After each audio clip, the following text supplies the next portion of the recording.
I've been using the Crypto.com mobile app for a while now, and this video is my honest and unbiased review on the Crypto.com app.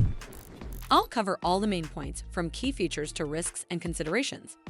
So by the end of this video, you'll have a better understanding of the Crypto.com mobile app. Crypto.com is designed to offer a comprehensive cryptocurrency experience. It provides access to over 350 cryptocurrencies, making it one of the most extensive selections available.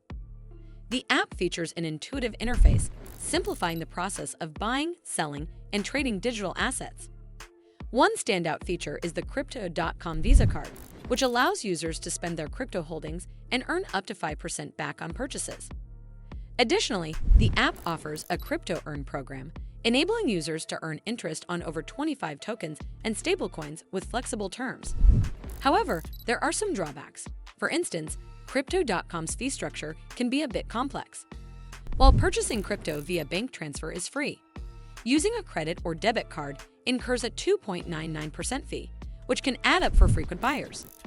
Additionally, some features, like margin trading, are not available to US users, which might limit options for advanced traders. Despite these drawbacks, Crypto.com excels in security. The platform holds the highest security certifications in the industry and offers multi-factor authentication and insurance on assets held in cold storage.